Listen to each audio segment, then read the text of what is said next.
పెళ్ళైనా పండగైనా వేడుక ఏదైనా పట్టు చీరల ప్రత్యేక వేదిక Varahi silks. We love you, Uppi sir. We love you. We love you. We love you so much. So ఆలస్యం చేయకుండా ఉపేంద్ర గారికి నేను మైక్ ఇచ్చేద్దాం అనుకుంటున్నాను. అందరికీ నమస్కారం. ఎలా అనిపించింది టీజర్ కరెక్ట్గా చెప్పండి. చాలా వెరైటీగా ఉంది కదా. ఇంకా చాలా ఉంది. ఎందుకంటే ఫస్ట్ టైము ఏంటంటే అతను ఒక చాలా ఎక్స్ట్రాండరీ మ్యూజిక్ డైరెక్టర్. 150 ఫిలిం చేశారు, ఎంతో హిట్స్ ఇచ్చారు. ఆయన వచ్చి నేను ఒక ఫిలిం డైరెక్ట్ చేస్తాను, మీరు యాక్ట్ చేశారంటే నేనే థ్రిల్ అయిపోయాను. ఇలాంటి టెక్నీషియన్తో యాక్ట్ చేసేదంటే చాలా అది శివరాజ్ కుమార్ గారు చేస్తున్నారు, తర్వాత రాజ్బీ శెట్టి చేస్తున్నారు. నా క్యారెక్టర్ చూశారు కదా, కొంచెం వెరైటీగా ఉంది. ఈ పోస్టర్ చూస్తేనే తెలిసిపోతుంది నా క్యారెక్టర్ ఎలా ఉంది అని. ఒకసారి వచ్చారు ఆయన, నాకు ఓన్లీ స్క్రిప్ట్ చెప్పలేదు, యాక్టింగ్ చేసి ఇక్కడి నుంచి అక్కడి నుంచి ఇక్కడ నా పర్ఫార్మెన్స్ అని చేసి నేను షాక్ అయిపోయాను. నిన్న చేస్తాను నేను అని. సార్ నేను ఉంటాను సార్, మీరు రండి సార్ చేస్తాము అని చాలా హ్యాపీగా ఫీల్ అయ్యాను. ఒక వెరైటీ క్యారెక్టర్ నాది. ఈయన క్యారెక్టర్ అంతే ఎక్స్ట్రాండరీ క్యారెక్టర్ ఉంది. రాజ్బీ శెట్టి గారిది క్యారెక్టర్ ఎక్స్ట్రాండరీ ఉంది.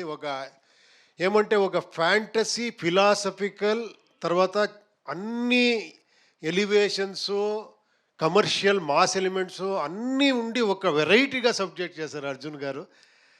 అది ఎంత క్లెవర్గా దాన్ని రెడీగా ఒక కార్టూన్ ఫిలిం చేసి దానికి రీరికార్డింగ్ చేసి డబ్బింగ్ చేసి ప్రొజెక్షన్ చూసి తర్వాత దాన్ని ఎడిట్ చేసి దాంట్లో ఏమి ప్లస్ మైనస్ అన్ని చూసి సార్ హ్యాట్స్ ఆఫ్ సార్.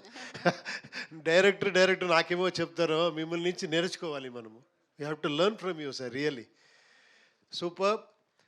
మీరు ఎప్పుడూ ఈ ల్యాండ్ స్పెషాలిటీ ఏమంటే ఇంత టాలెంట్ ఉంటే ఇలా చూస్తారు, మీరు అందరూ అంత ఆదరిస్తారు. డెఫినెట్గా ఈ ఫిలింని మీరు బ్లెస్ చేస్తారు. రెడ్డి గారు డోంట్ వరీ,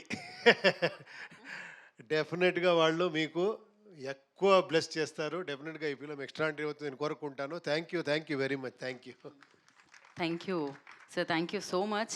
అండ్ డెఫినెట్గా మీ లుక్ చూస్తుంటేనే అర్థమవుతుంది చాలా డిఫరెంట్గా ఉండబోతుందని. సార్ ఎందుకు సార్ మీ డైరెక్షన్లో ఆల్రెడీ డిఫరెంట్గానే అనిపిస్తుంటుంది. మీ దగ్గరికి వచ్చే డైరెక్టర్స్ కూడా ఒక డిఫరెంట్ స్క్రిప్టే తీసుకొని వస్తూ ఉంటారు.